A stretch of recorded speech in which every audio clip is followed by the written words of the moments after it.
and when you become a mom, you see a lot more. Honestly, I've been unfortunate. Whenever anybody asks me and I have to go back and narrate that, it's just traumatizing. The driver did drive, locked the car. That time, I'm still getting goosebumps. And I tried everything to tell him that, making excuses that my husband is waiting, please drop me, I'll get down here only. And he just refused.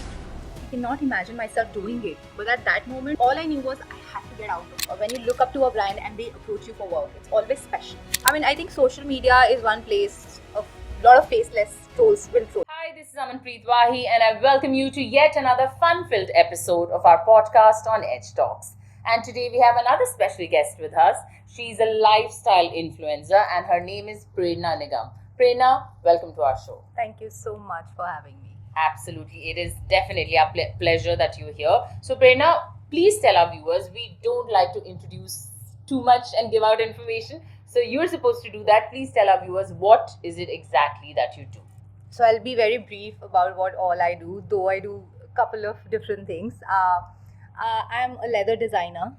Wow. I am an influencer, and my niche is more to do with fashion, lifestyle, wellness, and momhood. Nice. So what inspired you to embark on your journey in luxury, fashion and lifestyle?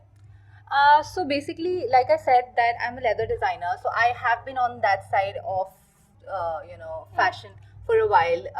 I come from NIFT, and I've seen it through, being a designer myself, making products, and working with brands. So I think it just came very naturally to me that I used to love to share whatever my experiences were. And it just happened by chance, to be honest. That's when the brands So started any approaching. turning point in your career that shaped who you are today? I think it was, so every year we used to take international travels. And for the longest time, I actually worked with more of Europe-based brands and US-based brands. It was much later that I started with Indian brands. And during one of such travels, one of the brands from UK approached me. And this is back in 2017. Yeah, so I was supposed to travel to New York. And that's when they said that, would you want to, collaborate with us? And I was more than happy because anyways, I used to share what I was wearing, my looks and accessories. So I think that's when it all began, and I got to know that, this can actually be taken forward as a profession. Lovely. So how do you balance passion and practicality in your line of work? So I have been very, authentic in what I do. When I say authentic, I do not pretend to be who I am not, or I have my ethics in terms of, for example, I just brief you a little bit about how one of the brands, a fairness cream approached me, and I myself am not a supporter of someone who would want to differentiate on Skin color. Yes. So that's when I took my stand and did not take it up, although it came with a heavy check at that time as well. So I think that's where I draw that line of authenticity, and I do not pretend to be who I'm not. So I think that's my strength. Very nice. And a lot of people would just do it for the paycheck. By the way, so how any challenges that you came across your while this journey was going on? Yes, this field itself, it's been. People think that all you have to do is dress up well and look good and shoot, but they do not know the kind of hard work, the kind of strategy, and execution is one thing, but the back work that we do, the homework that we do, is not what they see. And I think that is something that people do not take the kind of hard work you put in very seriously. So that definitely was challenging for people to understand the seriousness of this profession. And apart from this, when you are in a city like Delhi, so I have done my college from NIFT. I've been here for a good 20 years now, but I'm not from Delhi. So when we say that, you have social events, when it was a beginning, you definitely feel out of place because you do not have your set of people. When you go out, you're too new to the entire environment. So correct. Making your own space has been challenging, but I'm glad that I came across people who were very warm and welcoming and accepted me. Which makes you very lucky. Because people can really give you a tough time when you're starting out. So any advice you would want to give your younger self? I think it's just there's no right time for anything. Right time is now. So there have been times when a lot of perfection that I kept looking for. No, this is not, and people wouldn't even notice that kind of details when you're putting out your work. They wouldn't even get into those details that they missed out on the things that you were worried about. So I think that's something that I would want to tell the younger self. Nice. And what is that one habit or mindset you credit for your success? Never give up attitude and consistency. I think my dedication and I like to find solutions. So there are times, and there were times in the beginning, but when you don't get paid for enough for your work. Yes. Yeah. So and initially they all expect you to ye baata kar do, ye kar do. Absolutely. And like I said that I was working with a lot of international brands initially, and when I made that switch to Indian brands, it was a lot into barter. Yeah. And when you would ask for your dues, that this is what I'm going to charge for this, so it was just strange for them to even talk about it, that this is not how we work, it's just barter. Yes. So yeah. So what inspired you to participate in Mrs. Femina 2021, and how did you manage to stand out to secure the runner-up position and beauty round win? So like I have shared a couple of times, it was always a dream to participate in one of these pageants, always. But I always gave importance to my education, so I always had this in mind. Possibly I would have participated in Miss Femina at that point, but I did not, for the simple reason that I thought that let me just finish my studies, then I'll do it. So I think that was it. And Mrs. Femina came at a time when I think I was lucky that my husband came across that registration form, and nice. he filled it on behalf of me. Yeah. It was only after I got a call that I have been shortlisted, I got to know that this has happened. I think it was just a dream that I wanted to participate, and it just so happened after marriage. And I am a makeup enthusiast. I mean, I love to dress up. And the makeup round actually gave me that kind of freedom to create looks. And honestly, being a mom yourself, you get that strength. And I was Yes. expecting when I participated Oh, and wow. won this. So yeah, so I think I just got the strength. Wow. So as the runner-up and winner of the beauty round, what were the key moments during the competition that kind of made you feel that, oh my God, I'm proud of myself? Honestly, like I said, I was expecting, but I had not announced my pregnancy. Yeah. And I had... Was it allowed? Yes, because Okay. I wasn't sure. I discussed it with the organizers, and I told them that I'm expecting, but I do not want to reveal it at this point. And I wanted I wanted to know that if they're okay, then I'll move ahead. But they were more than happy to have me on board. So I think the funniest bit was when my bum started to show, but then I Yeah. didn't want to reveal it. Yeah. So when there was this look that I was creating as a bride, so I was literally dressed up as a bride on top of Yeah. my waist, and under that I was just in my lowers because I was just not fitting into my own clothes. Oh God. Okay. So that definitely was interesting, and that must have been challenging, being pregnant, and what were Well, those challenges? I mean, that was the time when morning sickness was there. Oh my I was God. actually going. I think those were, and it was COVID. And your first pregnancy. So obviously that was definitely a little upsetting. But then, I had to be upbeat because I wanted to give my best. Huh.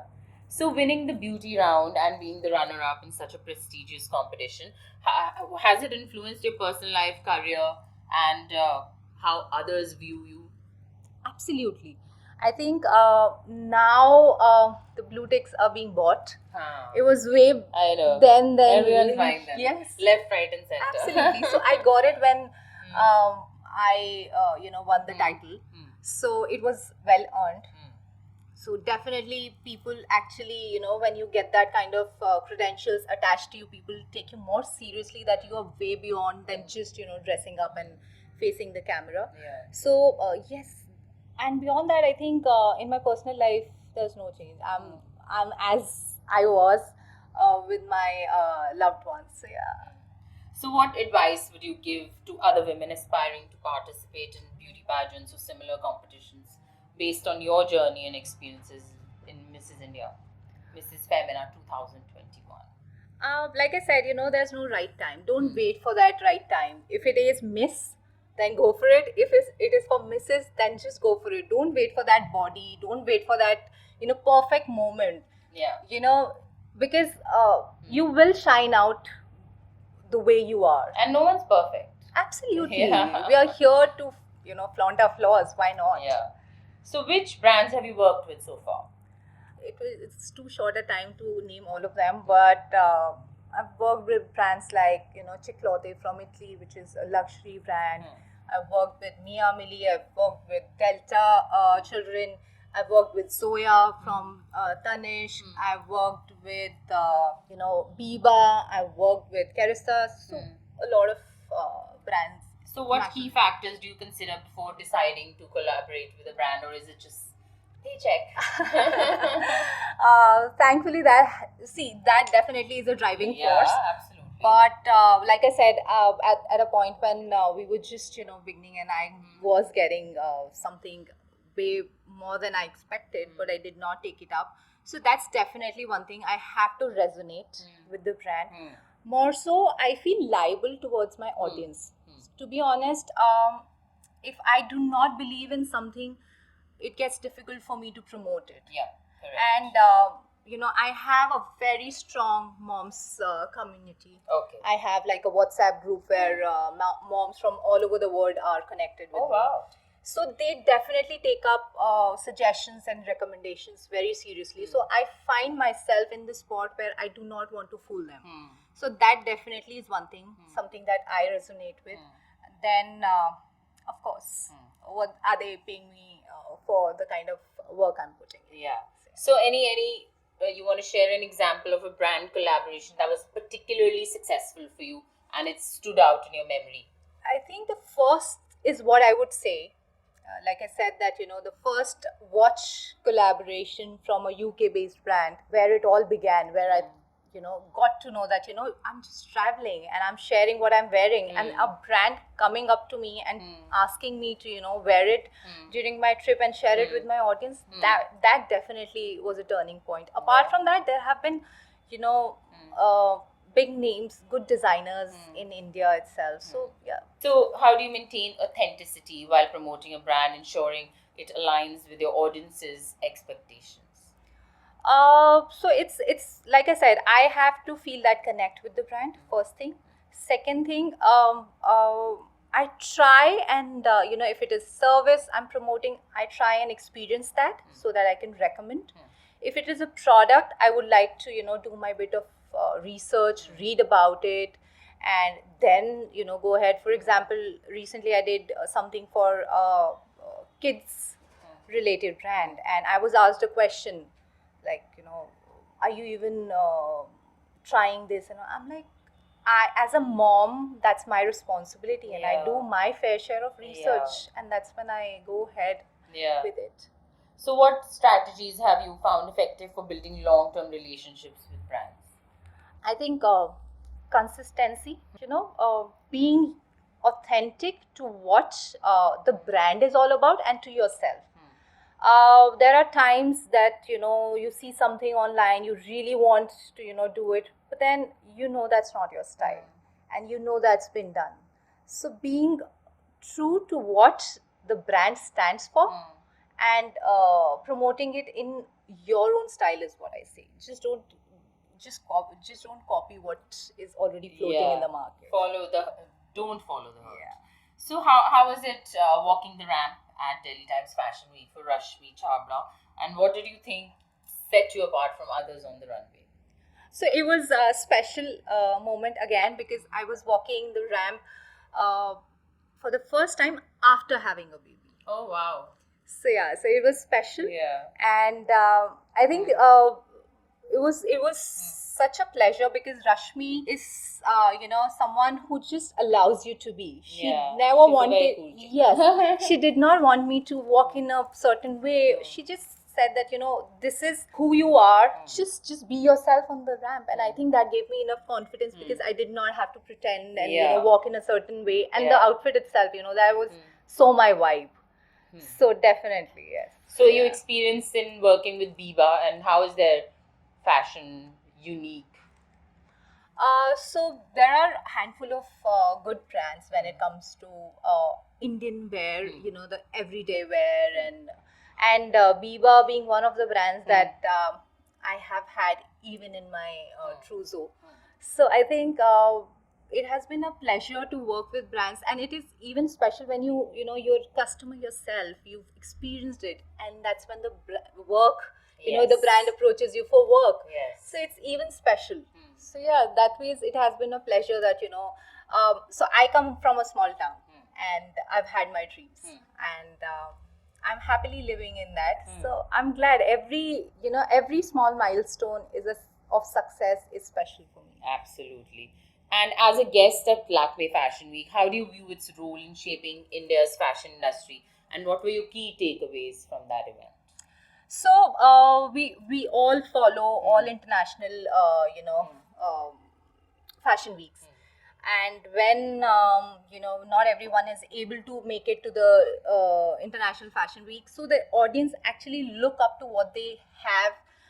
What they get to see in the Indian Fashion Week. That's where the fashion actually flows down to the stores and Indian brands. So I think the key takeaway has just been doing a lot in that short period of time. Just gives you that kind of kick that fashion is all about creating. And me being a designer myself, on the other side I've been there and now being a part of it, so it's always a pleasure to see how and what new talents actually join in. These are the platforms where you get to see apart from the fast fashion and what's there in the market, you get to see the kind of authenticity, how Indian textile is also promoted lately.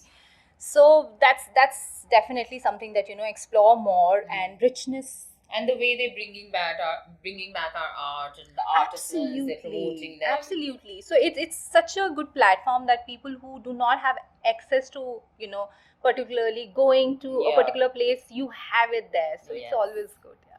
So what's your preparation process before walking the runway? Any mental meditation or exercising before doing that? So I am a fitness enthusiast. It just increases a little more during that time when you have those special moments. And music. I think that's my drug. That calms you down. Yes. All right. So how did your association with Nykaa come about, and what do you enjoy most about promoting a leading beauty and lifestyle platform? I've been fortunate that I've worked with such a brand a couple of times on many occasions, and it's all, like I said, that when you look up to a brand and they approach you for work, it's always special. And I remember the first project I did with Nykaa was during my postpartum. Oh, okay. Yeah. And it's always good to work with a team. And good thing that you're doing it postpartum, because so many women are suffering from postpartum depression. They just don't know what to do with their lives. Absolutely. And it's very nice that you've been working. Yeah, because I wouldn't deny that it was really difficult to accept the way the body looks at that time, feels on the camera. But then it was such a pleasure that the brands that I worked with, they've been so accommodating and understanding with the fact that you do miss out on the deadlines couple of times, and they're like, okay, fine, she's a new mom, that's fine, and that's been the case with Nykaa as well. They've been very good to work with always. So when promoting brands like Nykaa, how do you ensure that your values align with the brand's image and message? So, like I said, that the initial conversation actually is very important, and majorly Nykaa is a women-led team. Yes. So there they do have, we do discuss how we would want to promote it, what we would want to say. So I think that initial icebreaker of discussion is where the main things happen, and I think beyond that is where they give you the freedom of, these are our USPs, this is what we want to, promote, and beyond that it is your creativity, your own audience, how you would want to put it. So we understand you worked with DLF Avenue Kids as well. So what was that vision behind launching the DLF Avenue Kids floor, and how do you think it caters to the needs of modern parents and children? So I, like I said, that being a mom myself, I used to look for options. One place where we could do our shopping, and kids can also be engaged. Yeah. So when they came up with something like this, I was very excited for the simple reason that our shopping is going to be much easier. Our child is going to enjoy, Yeah. and more so they had options in terms of all the international brands. You'd never have to go worry about you'll travel, and that's when you get it. You do have a couple of stores where they have Yeah. international brands, they have the play area, so everything under one roof. It's just such a dream for any parent to. Yeah, Yeah. shopping also and fun activities Absolutely. for kids also. So, Prerna, as someone who bridges fashion, beauty, and lifestyle, how do you see these sectors evolving, especially for families and kids? There's been a huge shift, honestly. There was a time when our fashion meant like our parents going to the market picking up clothes for Yeah. us, and now you see kids. Really? At My this God, age. she's picking up clothes for me now. Exactly. So not just their own outfit they would want to choose, they have Yeah. something or the other to say Yeah. to us that Yes. mom, this is what Yes, is nice. Yes. And that's amazing. I mean, Yeah. I think we've She's come a like, long oh way. my God, mom, this print is so cute on you. You look so Yes. cute. You look like my Barbie. And I'm like, wow. And they're so well versed with everything. They are. And they know the latest trends. They actually know the Absolutely. dupes as well. She's like, this is their dupe, this is their dupe. She's actually become my favorite shopping person. Nothing to like go it. with. So, Prerna, being in Delhi, when I travel, I keep telling my friends that I feel so safe in Europe. Even though robbery is not less in London right now, it's really, really bad. Like, they Yes. just run away with your bags. Still, I don't know why psychologically we sit on their roads and we're sipping wine or coffee and we just keep our bags there. I just don't know. We just feel so safe. In Delhi, I don't feel safe. Okay, I don't venture out at night. I don't even walk from my house till the gate. Like, it's been, Yeah. I've had a few bad experiences, and I would never want my daughter to go Yeah. through that. So you've had a recently bad experience where you were in a cab. So please, if you would like to share that with our audience. Honestly, I've been unfortunate that I've had experiences this year both internationally and here. Oh my God. So my bag was stolen in Switzerland, Oh wow. a place you don't expect. We would Yeah, just, yeah. you've heard London, other, you hear a lot about yes. these days. And even in Italy, and you Italy do- also is you very do. bad right but now. then it happened Especially Milan. yes, and it happened in Switzerland. So that was one thing. And now, yes, recently it's whenever anybody asks me and I have to go back and narrate that, it just traumatizes me.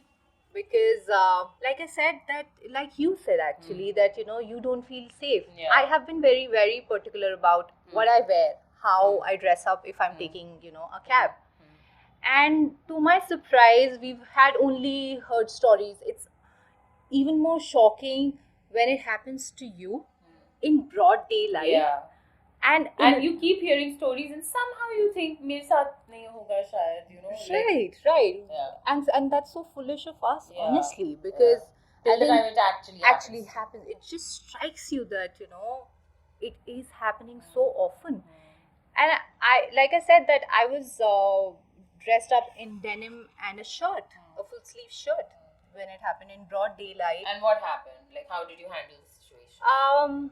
Not getting into too many details of sensitive details, because it's now a legal matter. But the driver did drive to an isolated place, Oh my God. locked the car. That must be so scary. It was honestly that time I'm still getting goosebumps. But that time, I'm hearing it and getting goosebumps. that time I honestly feared only two things. And I think I've never been scared of dying. But then when you become a mom, you see a lot more. Like, Yeah. So I was Yes. paranoid. Either of the two things are going to happen. And Either so I'm- many things start coming to your mind, Yeah. like what will happen now? You actually, your future starts flashing in front of you. Yes. So I either knew that either I'm getting raped or I'm dying today. And because the person did not want to stop the car, when he stopped, he locked it. And I tried everything to tell him that, making excuses that my husband is waiting, please drop me, I'll get down here only. And he just refused. He just refused to open the car, to let go of me. And now when I think back, I literally jumped off a moving car. And when I think of it now, I cannot imagine myself doing it. But at that moment, all I knew was I have to get out of this car. I just have to go out. So this happened in a very popular cab company, I believe. So what do you think these cab companies, what measures should they actually be taking to ensure a woman's safety? It's very unfortunate and heartbreaking actually, because when I shared about what happened with me, a lot of women actually, wrote the same, that this has happened. And the similarity was from the same company. And I feel that they just put it under the carpet till the time it's not made into a huge hue and cry on social media. Then they actually sit up and take Absolutely, notice. absolutely. Otherwise they're like, "Acha ho gaya, Ho chalo, gaya, so let it be." Yeah. So it was not, it was not just one company. I think they do not have a set criteria of selection of who they are, selecting as a driver. It's just too random, I think, because and the response, like you said, they only hear you when you know that they see you, that this is who you are. You are a public figure, and this is how you are getting bad publicity. And then and their responses are very vague, because when Uber reached out to me, they were all calm and they said, "Ma'am, what can we do?" And when I told them, the kind of trauma I have been through, and now it is a legal case and everything, they just sent me a feedback form. Wow. I mean, that's the seriousness Yeah. of So women's safety. then what should us women do who don't really have an option of a chauffeur-driven car every day? They do rely on public transport, the metro. I think metro is safer than Uber, right? I know, These you have more drivers, people, yeah, My but then- God. So what should a woman really do to stay safe, according to you, while traveling alone? I mean, there's so many apps also. Absolutely, After the absolutely. Nirbhaya case, there's so many apps that are in emergency. But still, when you... I think even an intelligent girl like you or me, who actually knows how to send an SOS signal, would actually freeze in a situation like this. Yes. You know? I'm so thankful that, I literally could do something. Yeah. And apart from that, to be honest, everyone says... I think you were very calm and composed. I don't even know how you got out of that situation. I cannot think of I would it have now. been hysterical. It was scary. Yeah. So I think so I do have a pouch in my bag with all the essentials. I also keep a pepper spray. I have a pepper spray. I have a Swiss knife. Oh wow. I have couple of other important things that I do keep them with me Swiss handy. knife I don't have. I can. But Yeah, so girls and women whosoever is watching, to stay safe, it is a sad situation, but you kind of cannot rely totally on the police or the cops or when they'll arrive or when you'll send an SOS signal. Absolutely. I think you need to defend yourselves, and Absolutely. keeping all these 2-3 things can really make a difference. a lot of difference. But to be honest, when the car was moving, I couldn't spray pepper spray. Yeah. I couldn't harm him because I Yes. knew we were at risk. Yes. That would have meant that he would not be able to see for a very long time. That means accident, no? Yeah, of course. And this is why I think the only thing that I am glad and thankful for is I had that presence of mind. And I don't know how. Right now, I cannot think of it, because if I think of that situation, I just go blank. But I just used every measure to make sure that I just have to get out of this car. Yeah. But then you can always have, things for your own self-defense. Have that thing handy. You can definitely, have someone tracking your location, which definitely helps. I know that, remotely someone sitting cannot do much, but it definitely helps because obviously they are also a bit scared. So, Prerna, as an influencer, how do you balance your online persona with maintaining a healthy and authentic relationship with your partner? So I am blessed that way that I have a very supportive partner because when we are traveling, he is my photographer, my I know. videographer on My husband's none of those things. Even if I tell him to click one picture for me, oh my god, he makes such a face. But my daughter has come up to me, my So it photographer just now. balances Yes, out for you. Yes. So yeah, so that way is definitely he's been my strength. And more so, like I said, that even for Mrs. Femina, it was him. So he has been that driving force for me. So I think we do understand, each other's careers, our professions, and that's when we do not really have complaints. We have a healthy relationship where we know that this is our safe place. And beyond that as well, we do make an effort that when we are spending time together, it's quality time. Not every time we are discussing work because we have common field where we can Correct. discuss. So that way, yes. So, what challenges did you face while balancing pregnancy? You told me that you started in postpartum. So, postpartum, feeding the baby, content creation, personal health. How did you manage? So it was tough Yeah, because it is. and I think and then you just get to know when you are going through it. Yeah. That's when. So I was a little slow with work, to be honest, because I wanted to take my own time. And I did not push myself too much to be active online. I was doing it at my own pace.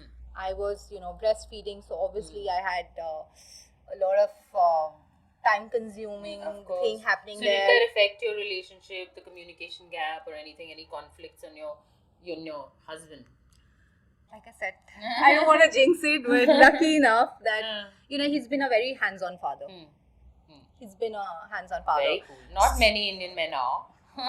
But I think that's changing, which is good. Definitely. So there were times that I could just pump the milk, keep it, and he would let me sleep and he would feed the baby. Oh my god, that is So yeah, so Please learn all the men out there. so he just made sure I had my share of sleep as well. So that way is I did not stress out that I have to be there, I have to look a certain way. I knew that I will take time. And I think that talking, my family, my sister, they talked me out of it that, this is the golden period. Take it easy. Don't be too harsh on yourself. And that's what I did. Yeah. So in your opinion, what are the most important points in building and maintaining a strong, healthy relationship? With your partner? Yes. I think one has to, see, there is no balance. We do have conflicts when, one wants to, obviously, wants to enjoy a vacation and I'm someone who click me. So you have to make sure that this part you are giving for your work, but then you have to understand where the other person is coming from. If it is a vacation for you, has to be for the other person as well. So I think that definitely has been something that we've made sure that we understand and give each other space. We make sure that we give that kind of space to that whatever things he wants to do or I want to do. And we've not had a nanny per se for our child. Wow. I do have. That is very brave of you, I must say. So I mean, I think not having a nanny, being an influencer. So after your pregnancy, how did you share that experience with your audience? How did it change for you being an influencer before mommyhood and after? So like I said, that I was just being myself. If I was not feeling upbeat, if you scroll through my profile, I have shared a couple of my postpartum reels where I'm actually telling them that I'm feeling this, I cannot socialize because I do not have that strength. And I think that works out for my audience because a lot of people out there just look at beauty of Instagram, Yeah. beauty of the place, And beauty of yes, everything. and they just think sometimes they think this real life is actually real life. Yes. So it was pleasant for them to see that, okay, we can connect because this is what we are Yeah. feeling. I think so many people relate better to you if you show them that okay, I'm human too. Yes, you know? yes. And that's when a lot of moms, like Yeah. I said, the community that we build up was during that time when a lot of moms said that, we would want to connect because it was heart to heart conversations. I do not, when I have that community, I do not use it as a tool. Yeah. It is one place, a go-to place. And we've had conversations from, discussing what my child is eating, how he's behaving, how I am feeling, how our relationships have changed.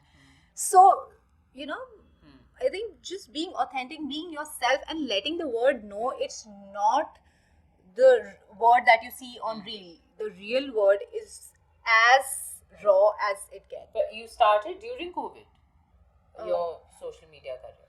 No, I started in 2017, Acha, but with Indian brands in 2019. okay. 19. So Prerna, when you started your social media career, did you just think of it as a hobby or something motivated you? Okay, this can be my career.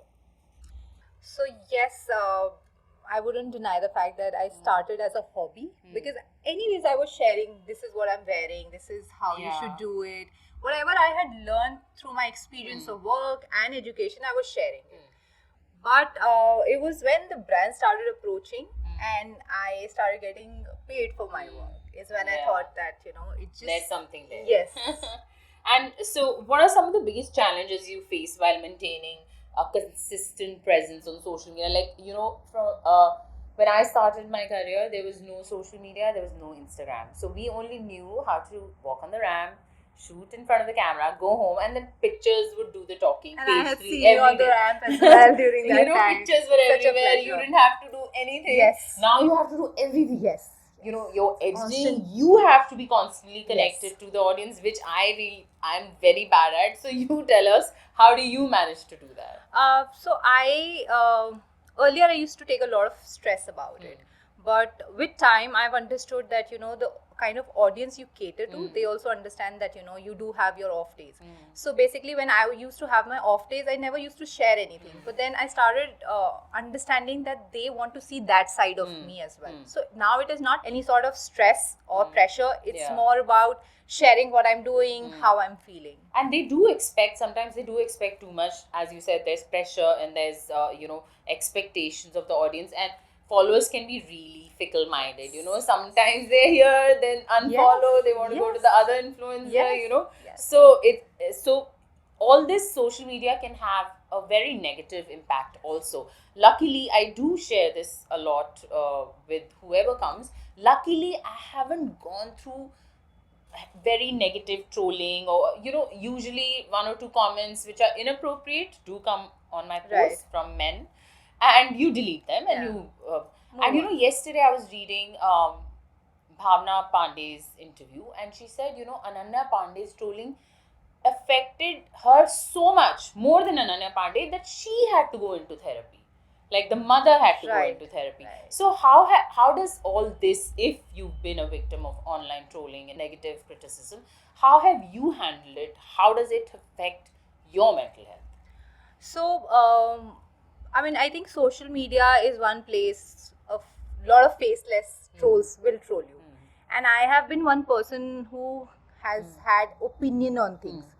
So, I speak up, be it political issue, be it any issue that's happening. It's not just about fashion.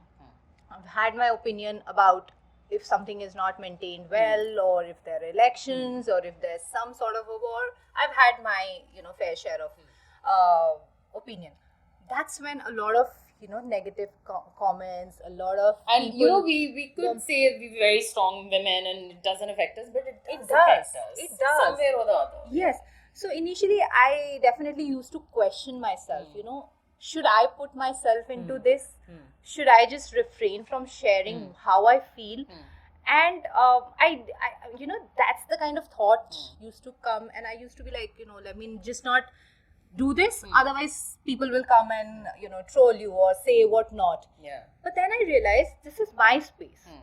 I want to be this. I want to express. If someone doesn't like it, please. So Yeah. I have been very open to this idea that if you don't like it, please unfollow me. So to calm yourself down, meditation, workout. So for me, fitness means weights. So I've I love.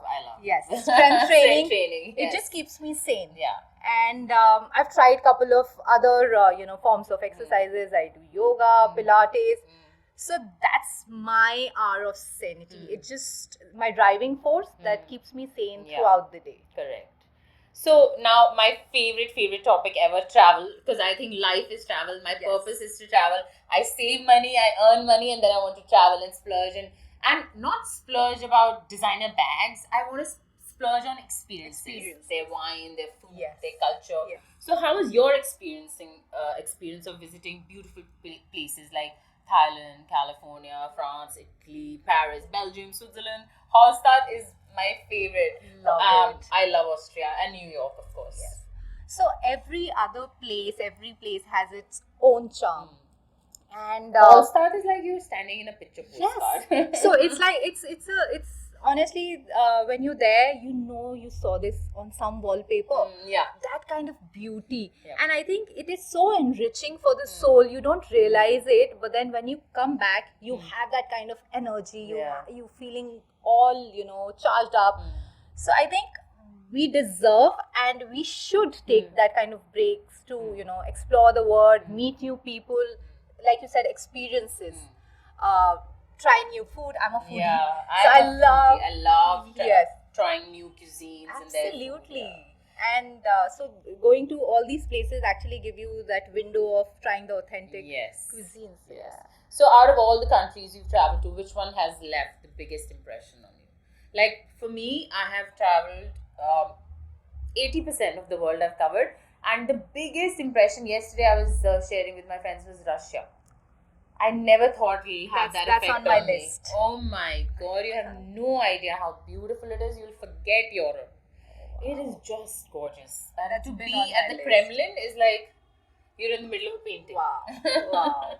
That's So- on my bucket list. Yes, so which is your favorite? So I think we love Europe. Yeah. And Switzerland, any smaller. So Yeah. we try and visit a less commercialized Yes. place. I in love Switzerland. quaint places. Yes. As well, So Switzerland, Yes. any village you go to, Yeah. it is just so It is. refreshing. It is. Yeah. So how do you balance travel with your personal and professional life, especially when visiting such diverse destinations? Let's face the fact, there's Yeah. nothing like balance. Yeah. It's just mix So of the everything. holidaying also, content creation. My husband gets really upset that if I'm doing something for Insta, he's like, "You're on a holiday with me. What is this? Phone chhod do. Phone detox." I'm like, "Ye kaise hoga?" So my husband will be like, he'll click good pictures and he'll be like, you got it for the gram? Yeah. Let's enjoy it. Yeah, Keep the phone yeah, away. So this yeah. is what we do. Yeah, that's nice. So what is your most unforgettable travel experience or a moment that stood out during your journey? So there was this that we were actually, we wanted to experience Swiss snow. And on that itinerary, we did not have any place. And we were in Munich. And one fine morning, we wake up, we were supposed to leave Munich. And we're just checking randomly on, Google. And there's this place where it is snowing. And Wow. so me and my husband looked at each other like, we're going. We did not know how, what. We took the bus, we took the ferry, we took, the train. We reached that. Wow, that is amazing. So, Prerna, with this, we are coming to the end of our show, and we have a very interesting thing called Rapid Fire Round. Oh, We're lovely. very, very, very inspired by Coffee with Karan. But before that, please give our audience some advice on if they want to enter the social media, they want to become an influencer, and they're looking to have a career on this path. What would your advice be to them? For anyone who actually wants to begin, I would say don't get influenced to an extent that you leave and forget your own self. Get inspired. At the same time, give due credits. don't copy, be yourself and find your niche. Be consistent and love what you do. If you're enjoying it, it won't feel like a task. Very well said. So that was her advice to you, whosoever is looking to have a career in social media and trying to become an influencer, and she wears so many caps, so you should definitely learn from that. So now we are coming to a rapid fire round, Prerna. Anything which comes to your mind straight away has to be the answer. Okay. One thing you can't leave home without. My phone. One guilty pleasure you can't resist. Golgappe. Oh, nice. Your biggest pet peeve. Bad smell. Oh. What's one thing you always carry in your bag? A tissue paper. I don't know. I have it. Oh, Like really? a sanitizer, wipe or something. I have it. Okay. What's your secret talent? Secret talent. I'm a detective. So who is your ultimate style icon? I love Rekha's G style. Yeah. I love it. Timeless Her elegance. Kanjivarams. I mean, we do not get to wear that very often, the saris and all, but I am such a huge fan. Morning person or night owl? I used to be a night owl, but after being a mom, I'm forced to be a morning person. Yes. Favorite way to unwind after a long day? Netflix, wine, and my husband. Lovely. So what's that one thing on your bucket list? Travel more. I think more adventure on the way. Just making a list. Nothing in particular that I can think of right now, but just travel more. If you could only eat one dish for the rest of your life, what would it be? Bhindi and parathe. Oh, really? I love it. Okay. What's more exciting, a surprise gift or a surprise trip? As much as I love surprises, I know it's not a rapid fire answer, but then as much as I love surprises, I just want to be prepared. I would love a surprise trip, but I would like to prepare for it. Correct. I think I would like it if like my husband tells me that okay, after 1 week we're going somewhere. Absolutely. I want that. Yes. ये नहीं कि हम रात को जा रहे हैं. I'm sorry, that is not possible. Absolutely. Okay, so that one thing about you that people don't know about. There are a lot of things, but I think the smallest and the biggest of it is that I do not come across as a very homely person, but I am a homebody. I love, as much as I love to go out, be with people, I love my peace. Yeah. I cannot wait to be home, get into my PJs and chill. Oh my god, you're my sister there. I'm planning to do exactly that after the show. A lot of people, just because we are in the media eye and our social life seems so hectic, they think, my god, ये तो सिर्फ party करती रहती है. Exactly. They They have no clue how much I just love to be Absolutely. at home. I'm so happy. That's my me time. Absolutely. So, Prerna, thank you so much for coming on the show. It was absolutely a pleasure having you. Thank you. Our audiences, I think, got a lot of information and insight into how to become a beautiful mommy, a doting mother, a Mrs. India contestant winner, and of course, a perfect social media lifestyle influencer. This is your host, Amanpreet Wahi, signing off on your favorite podcast on Edge Talks. Don't forget to follow, subscribe, and share.